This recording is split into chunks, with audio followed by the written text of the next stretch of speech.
Le texte d'aujourd'hui, c'est dans Matthieu chapitre 7, juste avant la prédication.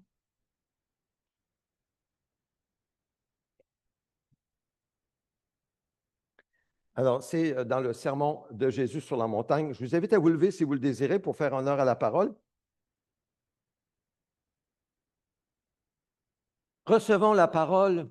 Seigneur, nous voulons recevoir ta parole avec un cœur ouvert, un esprit ouvert et croyant. Donc, Seigneur, viens, éclaire-nous par ta parole. Viens, parle à nos cœurs. Nous nous exposons à toi parce que tu as dit que tu t'approcherais de nous lorsque nous nous approchons de toi.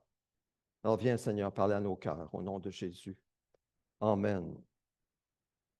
Ne jugez pas afin de ne pas être jugé. Est-ce qu'il y a quelque chose qui... Ah, oui, ah, c'est le fil. OK, oui. Ben oui, pas remarqué. Ah,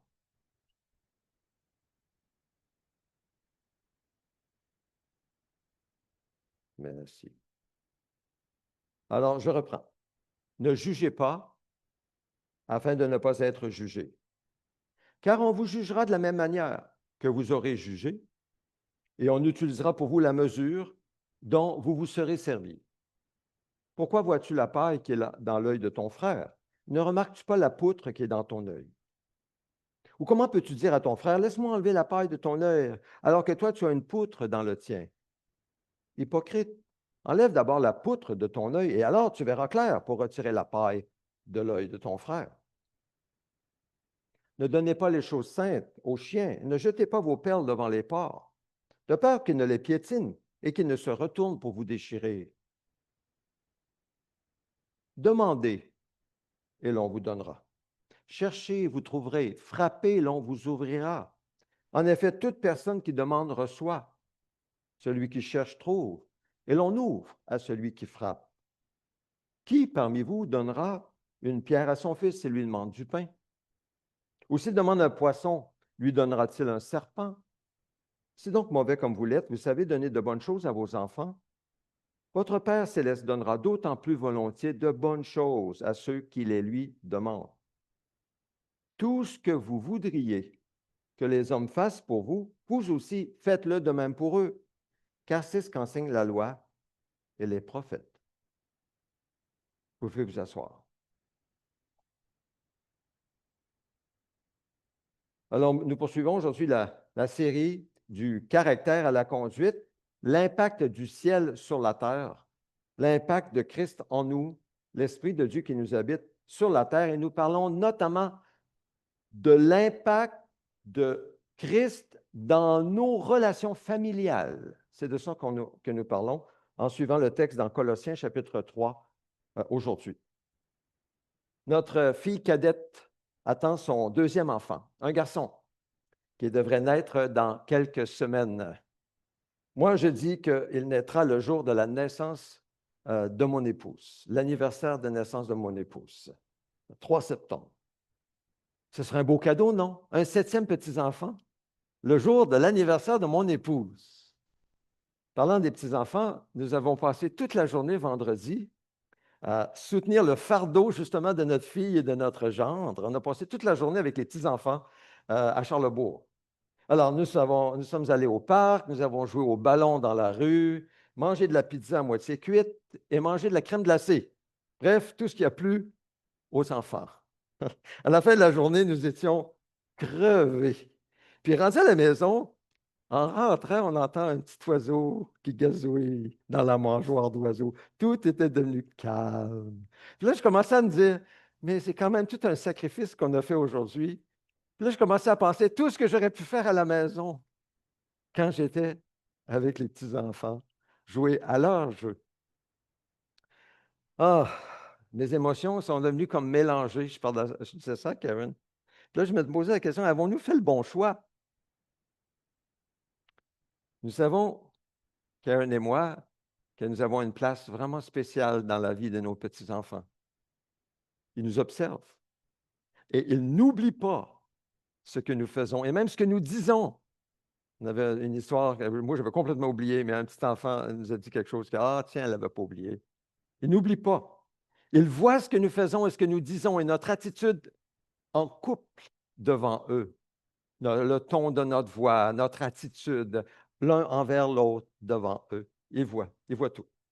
Et nous avons un impact bon ou peut-être moins bon parfois dans leur vie, par nos actions et par nos paroles. C'est tout un défi, n'est-ce pas? C'est tout un défi d'avoir un impact qui saura les attirer à Christ pour qu'ils viennent à Christ comme Seigneur et Sauveur. Dans le texte que nous venons de lire ensemble, dans Matthieu 7, Jésus compare la réponse à nos prières avec nos relations familiales. Avez-vous remarqué? Notamment la relation entre un parent et son enfant. Qui parmi vous donnera une pierre à son fils s'il lui demande du pain? Si donc mauvais comme vous l'êtes, vous savez donner de bonnes choses à vos enfants, votre Père céleste donnera d'autant plus volontiers de bonnes choses à ceux qui le lui demandent. Il compare la prière, la relation de prière, réponse à la prière avec nos relations, avec les enfants, parents, enfants et les relations. Y a-t-il vraiment un rapport? Y a-t-il vraiment un rapport entre la qualité de nos relations avec les autres et la réponse à nos prières? Il semblerait que oui. Oswald Chambers commente le texte dans Tout pour qu'il règne. Oh, en fait, c'était aujourd'hui le 24 août. Il dit, l'illustration de la prière que notre Seigneur utilise ici est celle d'un enfant sage qui demande quelque chose de bien. Nous parlons de la prière comme si Dieu nous écoutait, quelle que soit notre relation avec lui. Ne dites jamais que ce n'est pas la volonté de Dieu de vous donner ce que vous demandez. Ne vous découragez pas, n'abandonnez pas, mais cherchez la raison pour laquelle vous n'avez pas reçu. Intensifiez votre recherche, examinez les preuves. Votre relation avec votre conjoint, vos enfants, vos collègues est-elle bonne? En d'autres mots, il dit, pensez à vos relations. S'il y a quelque chose qui bloque vos prières, pensez à vos relations. Êtes-vous un bon enfant dans ces relations? Devez-vous dire au Seigneur, j'ai été irritable et fâché, mais je veux quand même recevoir des bénédictions de ta part. Vous ne pouvez pas les recevoir. Et vous devrez vous en passer jusqu'à ce que vous ayez l'attitude d'un bon enfant auprès de votre Père céleste. Et ça s'applique notamment aux couples. Mari et femme, maintenez-vous l'attitude d'un bon enfant envers votre époux et épouse pour que rien ne fasse obstacle à vos prières. Pierre écrit dans sa première lettre, Marie, vivez de même en montrant de la compréhension à votre femme. En tenant compte de sa nature plus délicate, montrez-lui de l'estime, car elle doit hériter avec vous de la grâce de la vie. Agissez ainsi afin que rien ne fasse obstacle à vos prières. C'est sérieux. En d'autres mots, le mari se tire dans le pied. Il place lui-même des obstacles à ses propres prières lorsqu'il ne montre pas de compréhension à sa femme. Lorsqu'il ne tient pas compte du fait qu'elle n'est pas un homme comme lui et qu'elle ne doit pas être traitée comme un homme, qu'il ne lui montre pas de l'estime à chaque fois qu'il serait approprié de le faire, surtout en public. Et il se demande pourquoi Dieu ne répond pas à ses prières. C'est ce que le texte semble dire ici. Mais évidemment, tout ne repose pas que sur le mari. Parfois, c'est la femme qui empêche d'écouter Dieu et de répondre à ses prières, ou plutôt empêche Dieu d'écouter et de répondre à ses prières, parfois même faites avec larmes, tel qu'il est écrit, non, le bras de l'Éternel n'est pas trop court pour sauver, ni son oreille trop dure pour entendre, mais ce sont vos fautes qui ont fait séparation entre vous et votre Dieu, ce sont vos péchés qui l'ont caché, qui vous l'ont caché et l'ont empêché de vous écouter. Donc, c'est nous qui, Dieu veut répondre à nos prières, il le désire, mais nous, à cause du péché dans nos vies, hommes ou femmes, nous mettons des obstacles devant nous. C'est un peu comme si on a une prière, une requête à dire au Seigneur. Puis aussi, par exemple, je vous demandais quelque chose, puis je dirais, mais qu'est-ce que tu essaies de dire, Claude? Mais qu'est-ce que tu dis? Vous ne pouvez pas l'entendre. Pourquoi? Parce que je mets un obstacle. Je mets moi-même l'obstacle. Pourtant, j'ai quelque chose dans mon cœur. Je mets l'obstacle. Donc, il faut prendre ça très au sérieux. Dans le texte d'aujourd'hui, Paul poursuit sur la lancée de l'impact de Christ en nous dans nos relations familiales, le couple et les enfants. Et il dit, femmes, soumettez-vous à votre mari comme il convient dans le Seigneur. Marie, aimez votre femme et ne vous aigrissez pas contre elle.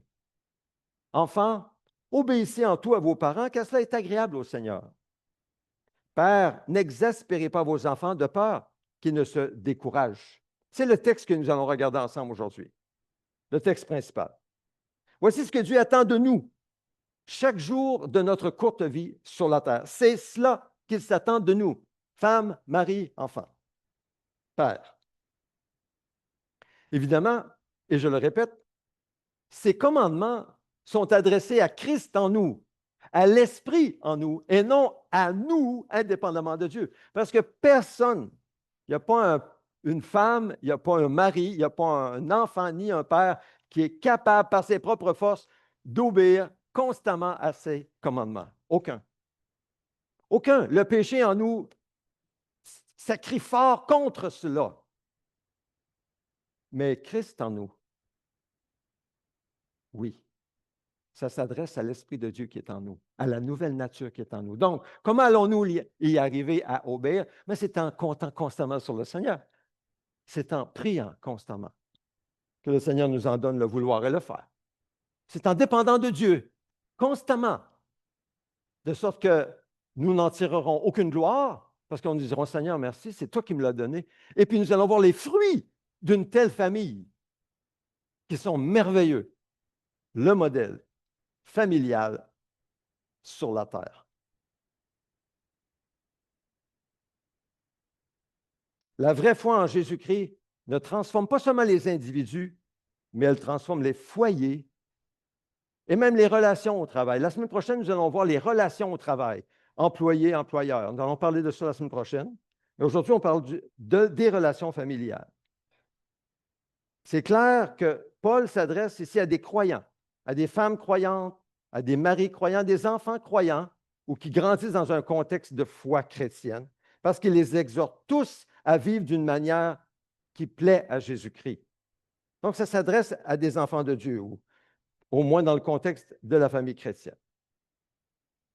Maintenant, il y a quelque chose qui ne va vraiment pas bien dans notre société aujourd'hui, au Québec, puis ce n'est pas juste au Québec, je crois que c'est partout dans le monde. Mais si vous me permettez, je vais dresser un tableau sommaire de quelques statistiques que j'ai consultées par rapport à notre Québec aujourd'hui au niveau de la famille. Je ne sais pas si on peut voir, je pense que la prochaine diapo, ce n'est pas très évident. Hein? On peut voir la crise familiale. Il y a vraiment une crise familiale au Québec qui se manifeste à plusieurs niveaux. La crise familiale. D'abord, une crise de soutien. Les services de garde sont en pénurie. Les prestations parentales sont complexes et la conciliation travail-famille est très difficile. Il y a une crise matérielle, il y a une insécurité alimentaire, mal logement, précarité économique particulièrement marquée chez les familles monoparentales. Il y a une crise psychosociale, de la détresse mentale qui augmente, des violences intrafamiliales qui sont en hausse, un manque de reconnaissance légale pour certaines formes familiales.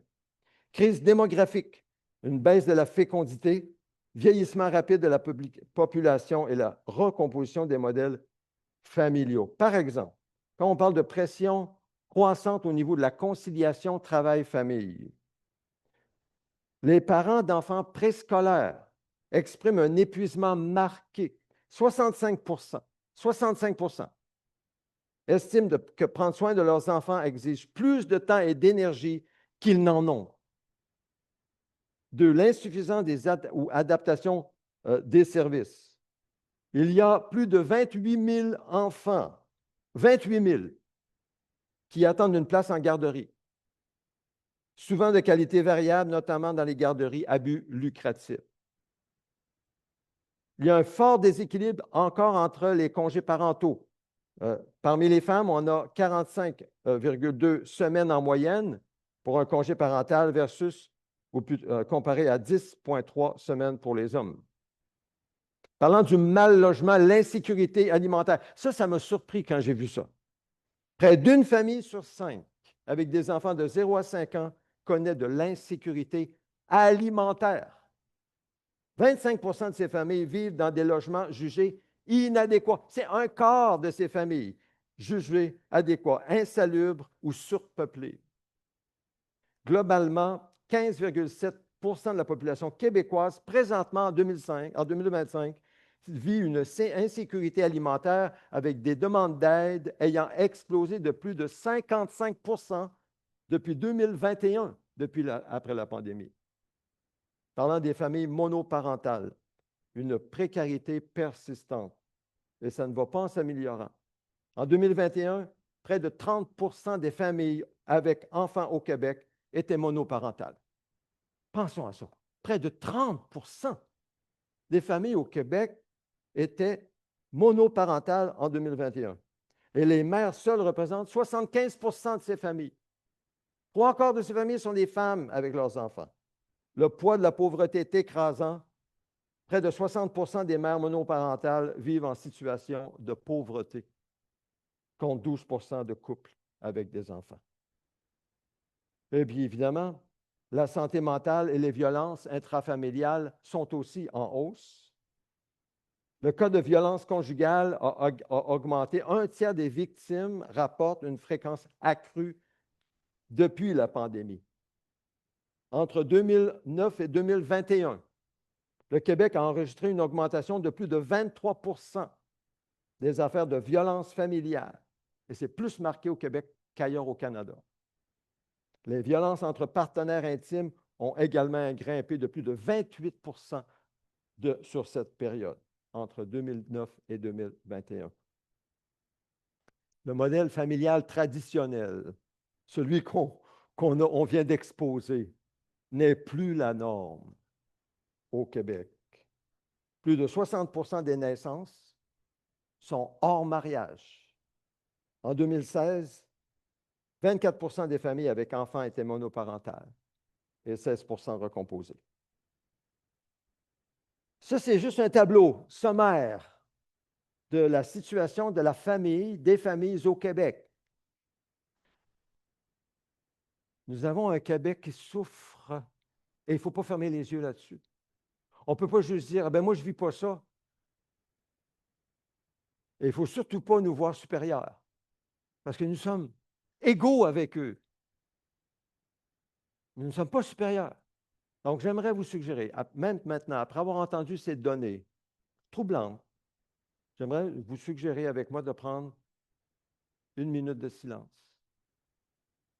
pour prière personnelle dans votre cœur. Laissez simplement le Saint-Esprit répondre dans votre cœur, peut-être pleurer sur la situation de ces gens qui souffrent autour de nous au Québec aujourd'hui. Prenons ce moment maintenant.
Amen.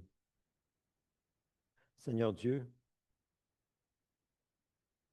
nous voulons prier, Seigneur, étant donné que, à cause de ton esprit qui nous habite, tu as fait de nous la lumière du monde et le sel de la terre, que nous puissions faire une différence pour toi en ton nom, là où tu nous as placés. Donne-nous d'être sensibles aux besoins autour de nous. d'être sensible, d'être délicat, d'être rempli d'amour et de compassion et de tendre la main. Donne-nous de voir, de discerner le besoin pour offrir de le combler ou au moins de l'aider. Seigneur, permets-nous d'aimer notre prochain et d'être une bénédiction. Parce que tu as dit que nous serions une bénédiction pour toutes les nations, que nous soyons une bénédiction et que cet amour puisse être un peu comme une semence avec ta parole pour qu'il vienne à toi, ceux que tu mettras sur notre route. Au nom de Jésus, nous prions. Amen. Amen. Lorsque nous plongeons nos regards dans la Bible, parole de Dieu, nous remarquons que la première institution de Dieu pour l'homme, c'était justement le foyer composé d'un homme et d'une femme unis par Dieu lui-même. C'est ce qu'on voit dans la Bible. L'Éternel Dieu dit, il n'est pas bon que l'homme soit seul, je lui ferai une aide qui soit son vis-à-vis. L'Éternel forma une femme à partir de la côte qu'il avait prise à l'homme et l'amena vers l'homme. L'homme dit, voici cette fois qui est faite des mêmes os et de la même chair que moi. On l'appellera femme parce qu'elle a été tirée de l'homme. C'est pourquoi l'homme quittera son père et sa mère, s'attachera à sa femme, ils ne feront qu'un. C'est ça le modèle, c'est ça que nous avons dans l'Écriture, c'est comme ça que Dieu a voulu. Mais quand nous lisons et méditons ce texte, et quand nous comparons avec ce que je viens de partager au niveau des statistiques au Québec, nous voyons jusqu'à quel point le péché nous a marqués, nous a déformés, nous a détruits en tant que nation au Québec et continue à le faire. Comme nous sommes loin de ce que Dieu a pour nous. Maintenant, il ne faut pas s'en surprendre, la décomposition du foyer est un signe aussi des temps de la fin. Dans Timothée, Paul dit, sache que dans les derniers jours, il y aura des temps difficiles, car les hommes seront égoïstes, amis de l'argent, vantards, orgueilleux, blasphémateurs, rebelles à leurs parents, ingrats, impies, insensibles, implacables, calomniateurs, violents, cruels, ennemis du bien, traîtres, emportés, aveuglés par l'orgueil, amis du plaisir plus que de Dieu, plutôt que de Dieu. Ils auront l'apparence de la piété, mais renieront ce qui en fait la force. Éloigne-toi de ces gens-là. Évidemment, il ne voulait pas qu'il y ait de relations comme partagées, genre d'association avec ces gens-là. Il y a plusieurs siècles, il y a un sage, même si ce n'était pas un chrétien, ça ne veut pas dire que tous ceux qui n'étaient pas chrétiens ou dans les sages bibliques comme Salomon n'ont pas dit quelque chose de bon. Confucius a dit, la force d'une nation découle de l'intégrité de ses foyers.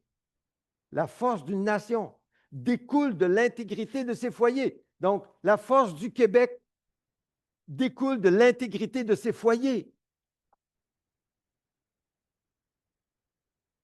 L'une des meilleures choses que nous puissions faire en tant qu'individu, c'est d'aider à construire des foyers chrétiens où chaque membre aime le Seigneur. Et si vous êtes célibataire, vous pouvez aider dans ce sens-là. Il y a des ministères comme par exemple à l'Église, on a l'éducation des enfants, l'instruction, l'aide aux parents. On peut aider parce que c'est ça qui est le fondement d'une société solide. Alors, dans le texte qui nous concerne aujourd'hui, Paul s'adresse aux différents membres de la famille et souligne les facteurs qui contribuent à la solidité et la piété d'un foyer. D'abord aux maris et aux femmes, en soulignant l'amour et la soumission. Il y a 10 besoins émotionnels fondamentaux. Je vais y revenir dans quelques instants. Attendez, je vais te dire un peu où est-ce que... Je vais revenir à ça. Enlève-le. Oui, ça ne revient pas tout de suite, je vais te dire quand. Sors pas le lapin avant que ce soit le temps. Il s'adresse d'abord aux femmes dans le texte d'aujourd'hui. Avez-vous remarqué? As-tu le texte dans Colossiens 3 où on va dire femmes?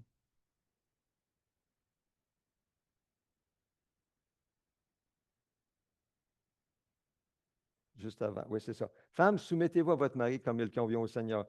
Maintenant, sachant qu'il ne s'est pas adressé aux femmes parce que c'est elles qui en avaient le plus besoin.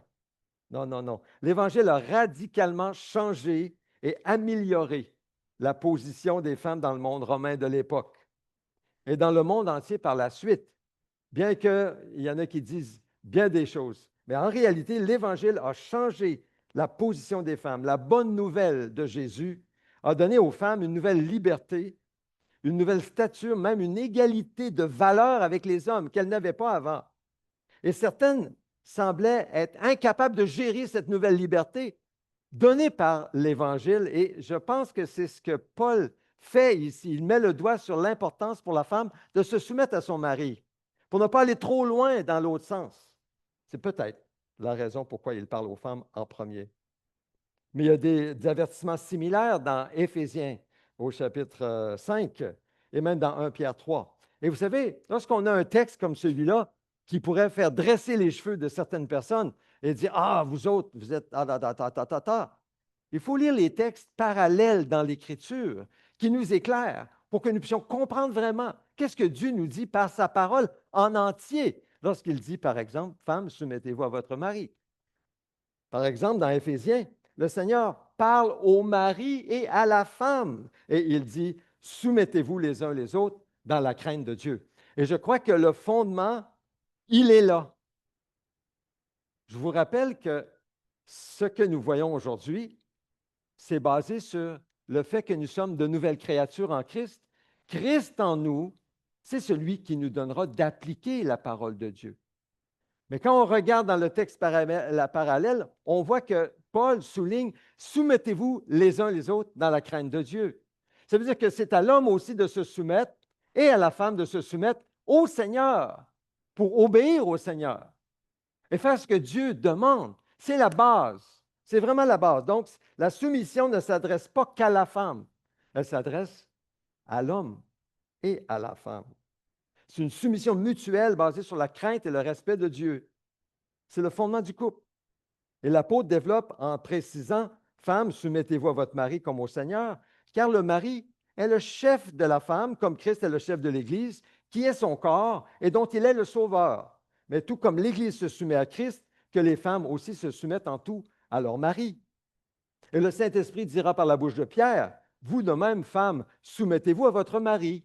Ainsi, ceux qui refusent de croire à la parole pourront être gagnés sans parole par la conduite de leur femme, en observant votre manière de vivre pure et respectueuse.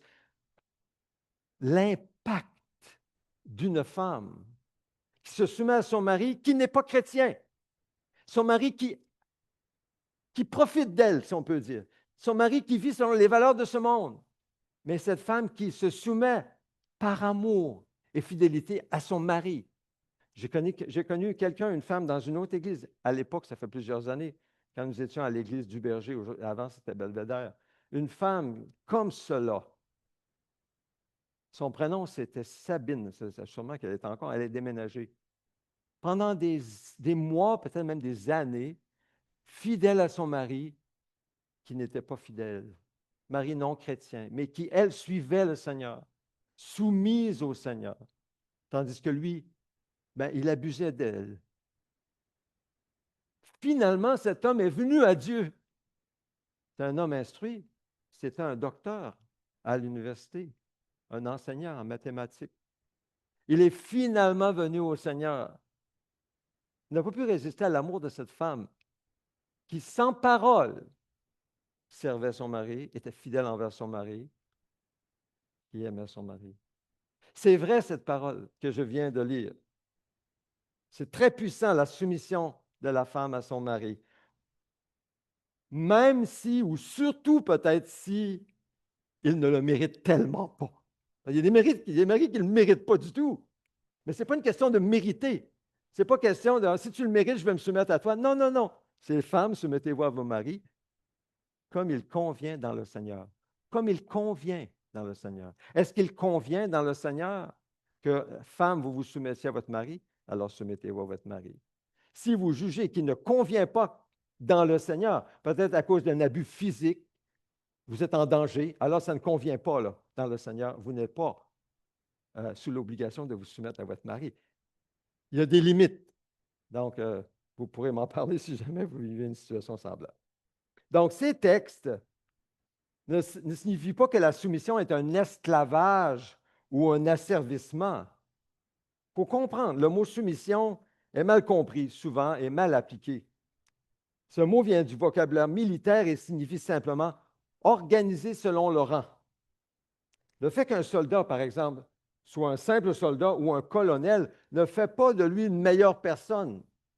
Il a simplement un rang différent dans l'armée. Les deux sont des soldats. C'est dans ça qu'il faut comprendre.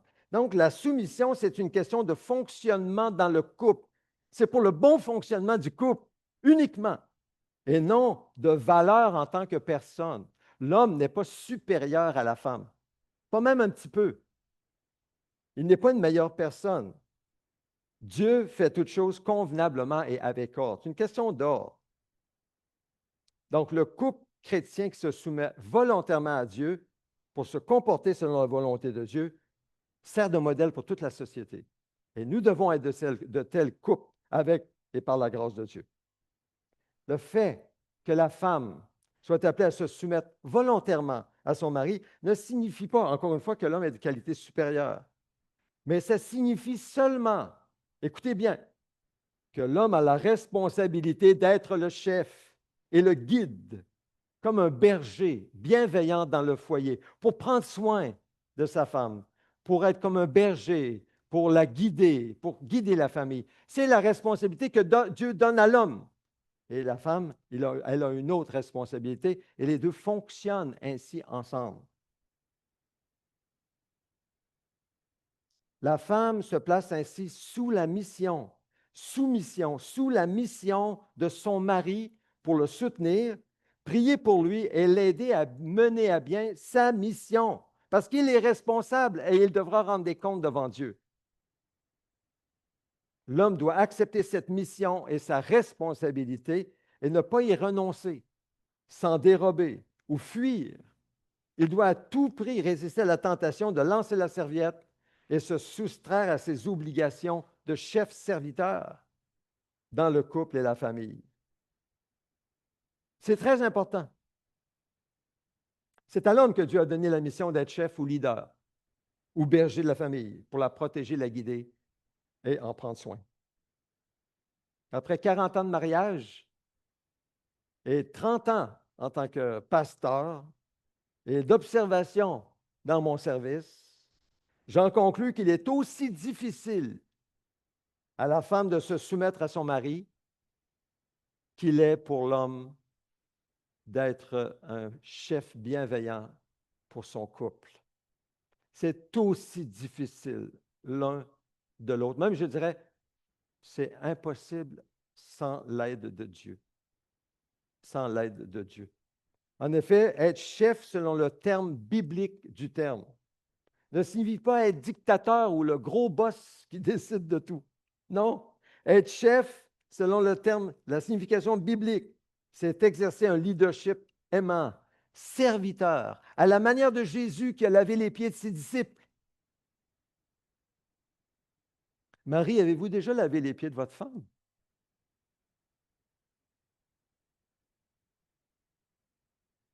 Jésus l'a fait à ses disciples. C'est ce type de leadership. Il était le leader. Les disciples le savaient. Vous dites que je suis votre maître et vous dites bien car je le suis. Si je vous ai lavé les pieds, vous devez aussi vous laver les pieds les uns les autres.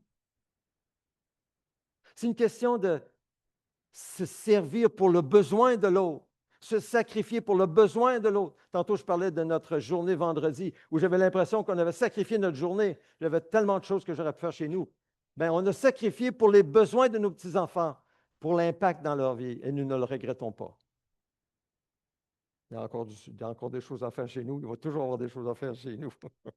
Ça ne finira jamais. Mais nos enfants, ils grandissent, puis ils ont besoin. Bien, quand c'est le temps.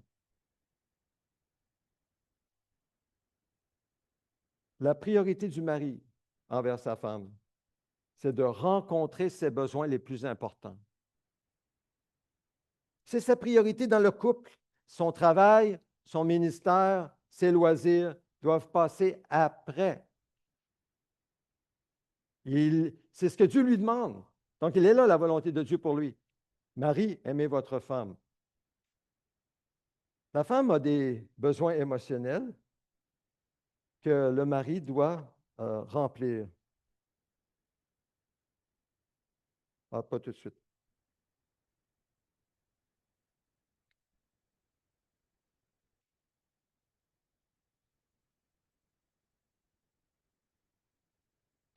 Le mari a la responsabilité d'aimer sa femme, comme Christ a aimé l'Église. Le mot amour, c'est la traduction du mot grec agapé, qui est un amour sacrificiel, serviteur, que le Christ manifeste envers son Église. Un mariage peut très bien commencer par une relation d'amour romantique, oui, mais un mariage chrétien est appelé à aller beaucoup plus loin. Il est là la différence, aller beaucoup plus loin et s'approfondir pour manifester l'amour agapé qui ne vient que de Dieu. C'est l'amour qui se donne et qui donne sans espérer recevoir en retour. C'est de cet amour que l'homme doit aimer sa femme sans attendre quoi que ce soit en retour. Il est centré sur les besoins de sa femme. Dans son livre His Needs, Her Needs, Building an Affair-Proof Marriage, William Harley, qui est un psychologue chrétien, dit que les conflits dans le mariage découlent souvent des besoins émotionnels non satisfaits. Ce psychologue et conseiller chrétien, qui a rencontré pas moins de 10 000 couples dans sa carrière, a écrit ce livre. Et il a observé 5 grands besoins émotionnels chez la femme et 5 grands émotionnels chez l'homme. C'est sûr qu'il y en a plus que 5, mais les plus grands, ceux qui reviennent les plus souvent, ceux qui causaient le plus de problèmes, où l'homme avait le plus de difficultés à rencontrer ou qui ne manquaient pas et ça causait des problèmes. On a cette liste-là, tu peux la montrer, finalement. Premier besoin chez la femme. Ah non, ça c'est la crise du soutien au Québec. On va passer un petit peu plus loin. Le premier besoin chez la femme, c'est l'affection. Messieurs, si vous êtes mariés, prenez une photo, ça vaut la peine. Puis demandez au Seigneur de vous aider.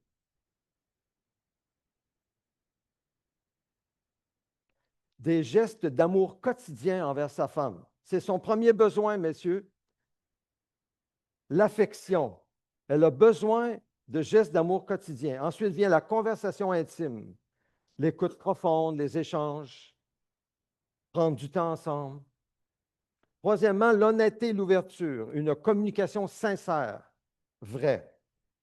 Ensuite, la sécurité financière. Elle doit se sentir en sécurité financière. Ça veut dire que vous avez des plans et il y a une clarté budgétaire dans votre discours. Et enfin, l'engagement familial, surtout si vous avez des enfants, la priorité à la famille, le temps partagé en famille ensemble. Ce sont ces 5 grands, selon cet auteur, besoins émotionnels.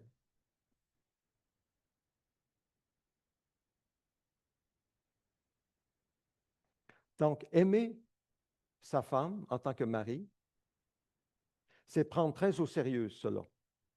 Très au sérieux. Et chercher avec l'aide de Dieu à les combler. Et même, je dirais, de dire, si vous êtes un mari, vous êtes en couple, de dire à votre épouse, est-ce que je comble ces besoins-là sur cette liste? Est-ce que tu sens que tu es comblé? Et accepter qu'elle dise non, même si ça va vous frustrer. Ça m'est arrivé souvent. Ça nous frustre, nous, les hommes, parce que dans notre orgueil, on n'aime pas ça. Réaliser qu'on n'est pas si bon que ça. On n'est vraiment pas bon. Pas très bon, en tout cas. Mais bref.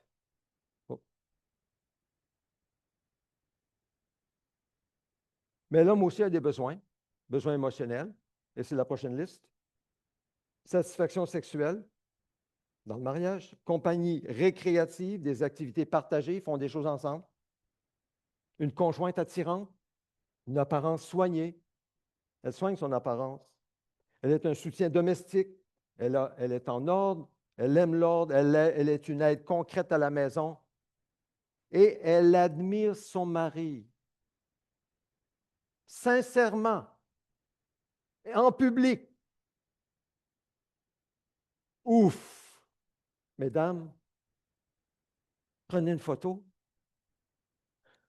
C'est pas juste pour les hommes. Prenez une photo et demandez au Seigneur et demandez à votre mari, est-ce que je réponds à ce besoin?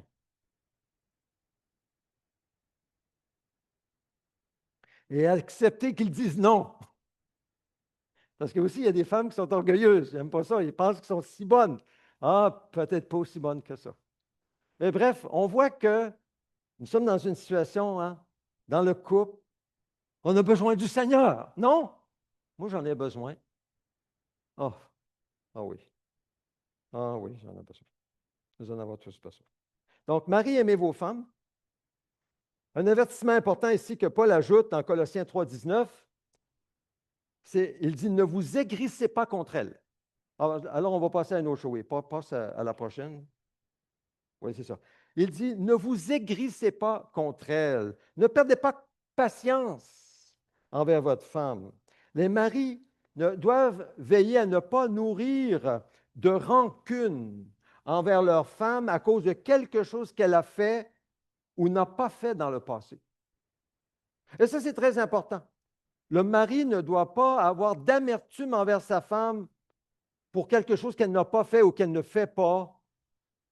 Puis là, il mijote ça, puis il ramène ça sur le tapis. Non, le pardon est très important.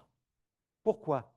Parce qu'on veut une atmosphère de vie, de développement, de paix, de joie et d'amour, tout en cherchant à répondre à nos besoins émotionnels l'un envers l'autre. Une racine d'amertume dans un foyer empoisonne la relation conjugale. En fait, il donne à Satan un pied à terre dans la relation. Et Satan, on sait c'est quoi ce qu'il veut faire, hein?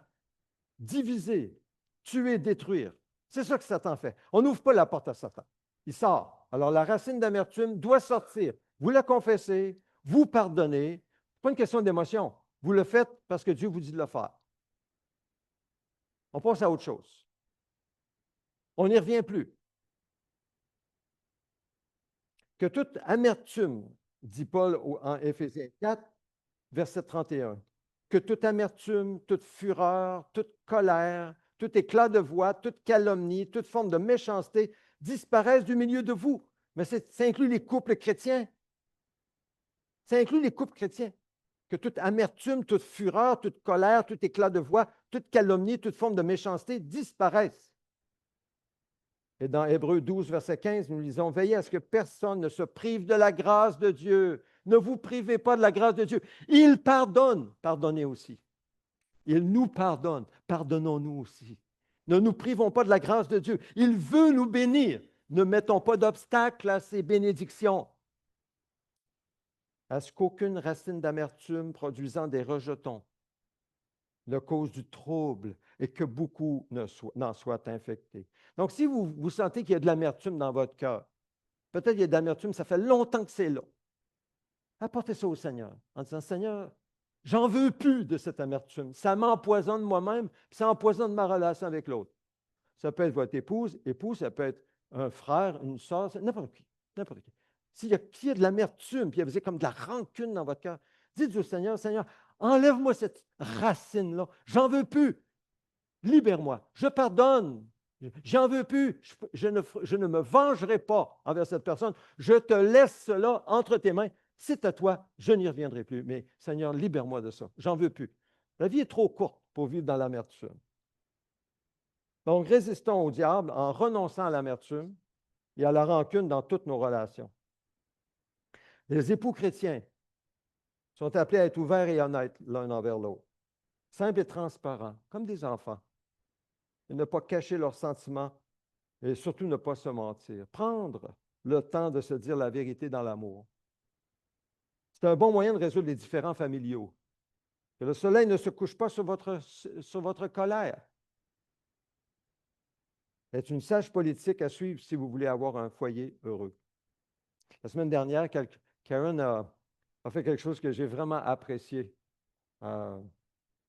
Et j'ai voulu lui donner un compliment, puis je lui ai dit des paroles, puis ça a sorti croche. Je ne sais pas si vous avez déjà fait ça. Vous voulez exprimer votre sentiment, vous avez été touché, moi j'avais été touché, ça m'a plu beaucoup, puis je lui ai dit quelque chose, mais ça a sorti croche, pas vraiment ce que j'ai voulu dire. Ça ne répondait pas vraiment au sentiment que j'avais envers elle. Fait que je lui ai dit ça. Puis finalement, je ne me suis pas repris, la discussion a continué. Puis on a continué notre journée comme ça. Puis plus tard, quelques heures plus tard, Karen est revenue en disant, c'est ce que tu m'as dit ce matin. Je savais tout de suite ce qu'elle voulait dire. Oui, j'ai dit, ouais, c'est vrai, hein, c'était gauche, hein, ce que je t'ai dit. Oui, j'ai dit, qu'est-ce que tu voulais dire? Donc là, j'ai pu m'exprimer à nouveau pour dire qu'est-ce que je voulais dire vraiment. Elle dit, ah, OK, là, je comprends mieux. Alors, c'est correct. Puis notre relation n'a pas été affectée. Mais le fait qu'elle est venue me dire la vérité dans l'amour. Tu sais, elle n'a pas cultivé de rancune ou d'amertume. Puis là, m'a tombé sur la tomate le lendemain avec une colère que j'aurais rien compris, par exemple. Tu sais. Non, la vérité dans l'amour. Qu'est-ce que tu as voulu dire? Je n'ai pas compris.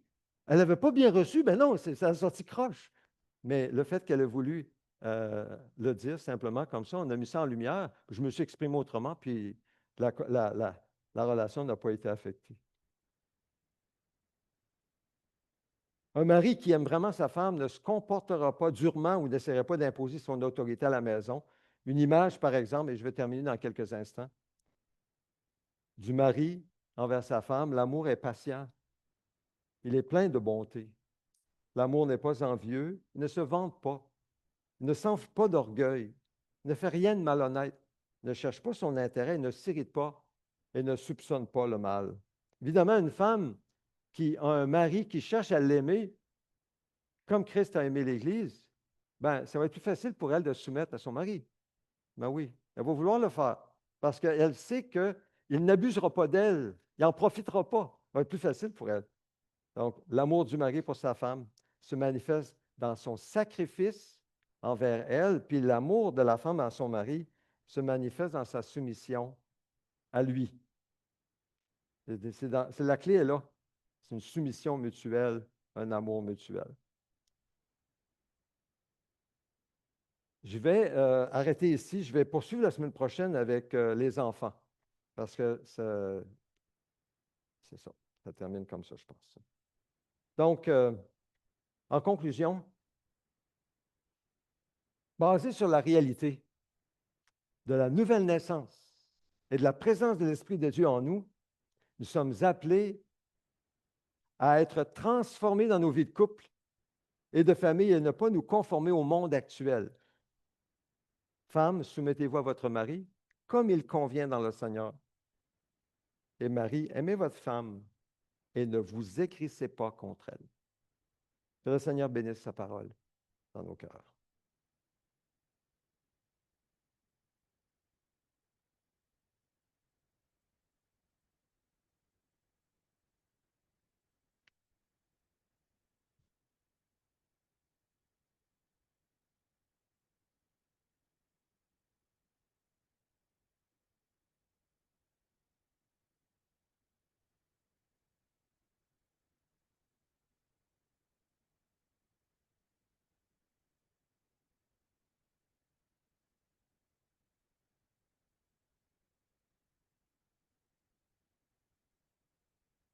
Prenons un moment de silence pour répondre au Seigneur sur ce qu'il semble nous dire par son esprit, par sa parole dans nos cœurs. Répondons au Seigneur maintenant. Prenons ce temps pour prier dans nos cœurs en silence.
Notre Père céleste, toi qui vois dans nos cœurs, dans notre être intérieur, tu vois ce que nous vivons, Seigneur. Tu connais très bien l'état de notre cœur. Tu vois, Seigneur, que le péché nous a blessés et a blessé les autres aussi.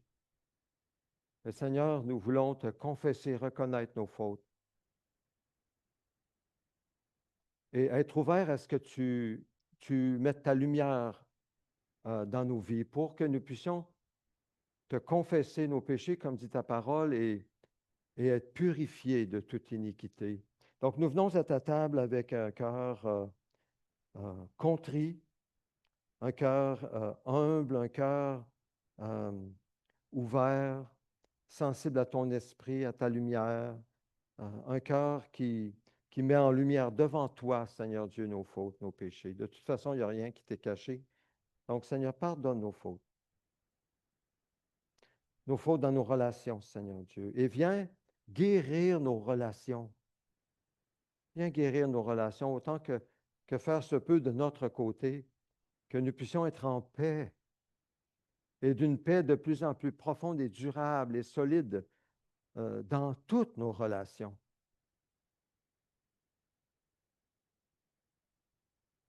Et que cette paix, Seigneur, nous prions, a un impact dans la vie des autres. Et que aussi, Seigneur, prouve la guérison, le pardon, la liberté dont ils ont tant besoin et désirent tellement, Seigneur. Viens, Seigneur Jésus. Viens faire ton travail dans nos cœurs d'abord et dans les autres ensuite. Au nom de Jésus, nous prions. Amen. Amen. Je vous invite à la table du Seigneur. C'est lui qui nous invite à sa table. Ça nous rappelle ce qu'il a fait pour nous, son sacrifice sanglant. Il a donné sa vie pour nous, afin que nous puissions être pardonnés, lavés de nos péchés, unis à son corps et vivre une nouvelle humanité, sur une nouvelle base, la base de sa grâce, son pardon, sa parole, sa vérité. Alors, venons, approchons-nous du Seigneur lorsque vous prenez ces éléments. Retournez à votre place, on va le partager ensemble. Et remercions le Seigneur pour le don de sa vie, pour que ce soit possible pour nous. Oui, c'est possible, avec Christ, de vivre des relations renouvelées. Que Dieu bénisse sa parole.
Alors, nous allons souligner aujourd'hui le fait que Jésus est venu pour vivre sa vie à notre place. Il a vécu sa vie à notre place. Christ vit notre humanité jusqu'à la mort et la relève. C'est l'œuvre de Christ.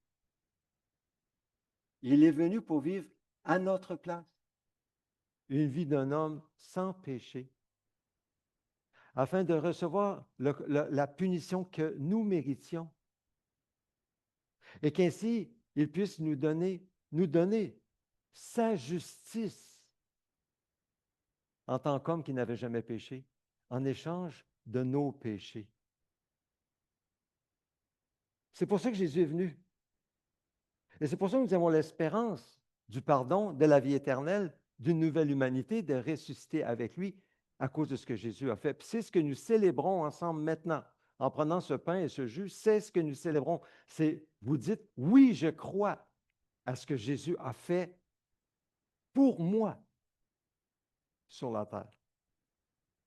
J'y crois et en étant uni à lui, comme vous allez être unis au pain et au jus, Christ est uni en vous et il tiendra promesse à sa parole. Donc, la nuit où il a été livré, Jésus a pris du pain, il l'a distribué à ses disciples en disant, prenez, mangez-en tous, ceci est mon corps qui est rompu pour vous.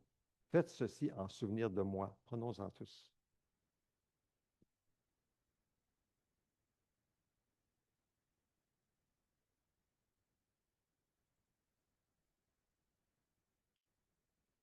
Il a pris la coupe, l'a distribuée à ses disciples en disant, prenez, buvez-en tous.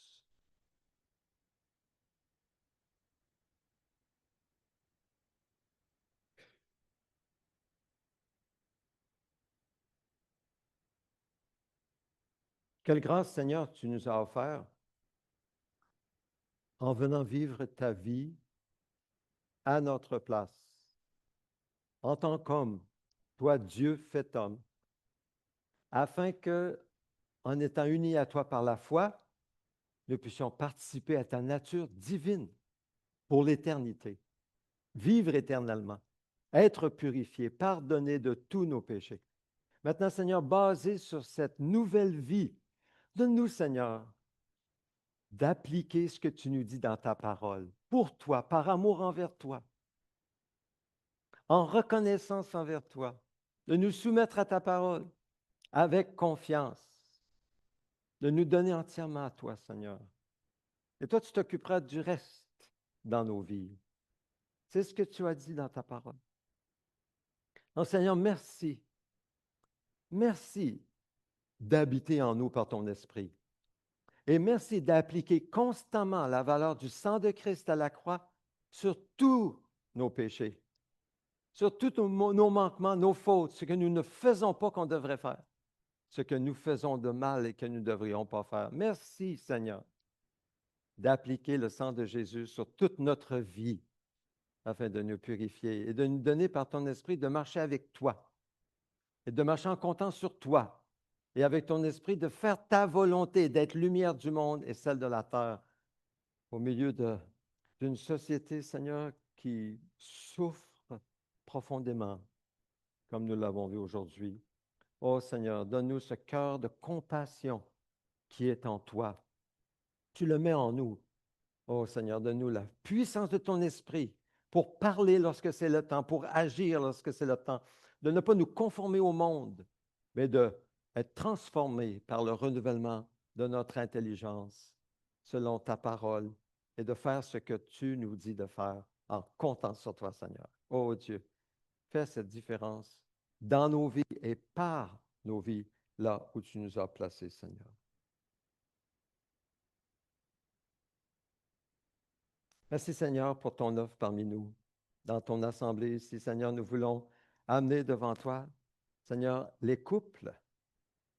Nous prions, Seigneur, que tu viennes toi-même faire une œuvre que nul homme ne peut faire, aucun conseiller, psychologue, toi par ton esprit, dans les couples, afin d'enrichir la vie de couple, solidifier la vie de couple, afin de donner un nouveau sens au couple, un sens qui est renouvelé chaque jour dans ton amour, dans ta parole.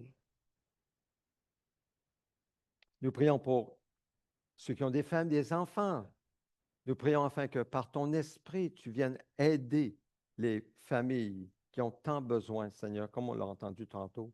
Ô Dieu, viens par ton Saint-Esprit donner la force nécessaire aux familles afin qu'elles soient saines, équilibrées et qu'elles reçoivent ta grâce. Nous prions aussi pour les personnes seules.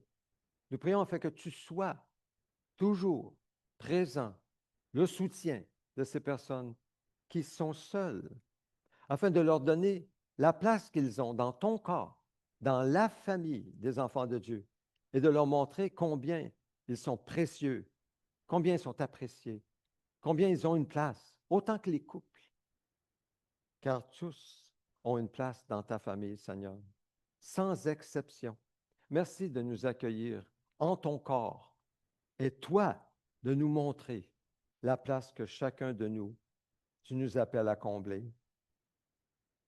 Unis à ton esprit et en obéissance avec toi, car comme on a entendu le chant, tu nous suffis, Seigneur Jésus. Tu es pleinement suffisant. Tu remplis tous nos besoins, toi, et tu utilises les autres pour le faire aussi. Nous te remercions au nom de Jésus. Amen.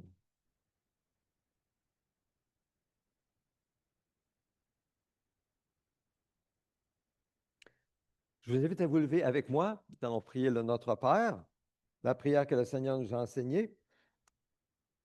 Ensemble, prions, Notre Père céleste, que la sainteté de ton nom soit respectée, que ton règne vienne, que ta volonté soit faite sur la terre comme au ciel. Donne-nous aujourd'hui notre pain quotidien. Pardonne-nous nos offenses, comme nous aussi nous pardonnons à ceux qui nous ont offensés. Et ne nous expose pas à la tentation, mais délivre-nous du mal et du malin. Car c'est à toi qu'appartiennent dans tous les siècles le règne, la puissance et la gloire. Amen. Ô Dieu, nous te désirons de tout notre cœur. Fais de nous une Église interculturelle, renouvelée et en santé. Viens, transforme-nous, de sorte que nous devenions des disciples centrés sur Christ, dynamisés par l'Esprit et axés sur la mission et capables de nous multiplier partout. Nous t'offrons, Seigneur Dieu, nos dîmes et nos offrandes. Nous te prions de bénir les sous que nous pouvons mettre, Seigneur, à ta disposition. Seigneur, fais-les fructifier pour l'avancement de ton règne.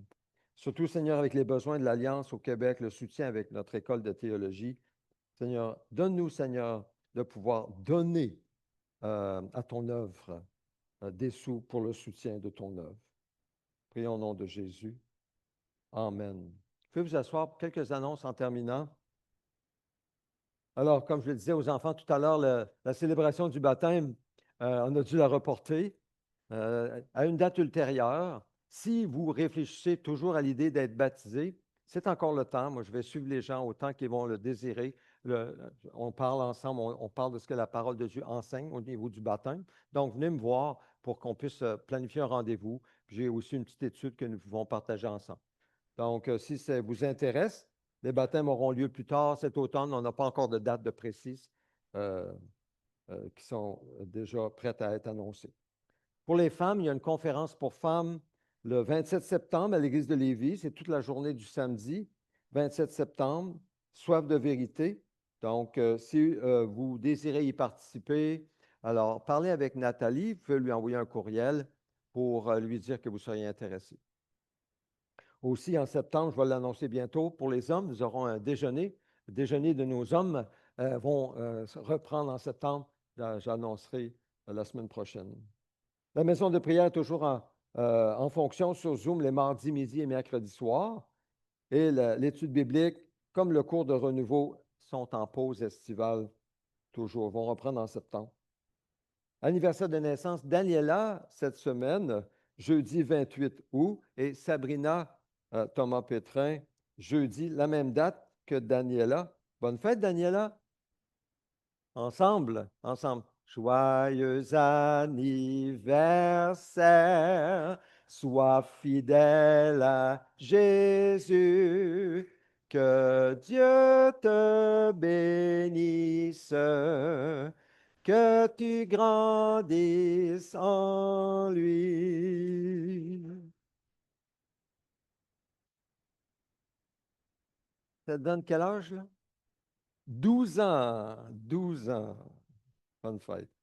Ensemble, je vous invite à vous lever pour la bénédiction. C'est une bénédiction particulière pour les familles, les couples, les familles, mais aussi pour tout le peuple de Dieu. Tout le peuple de Dieu.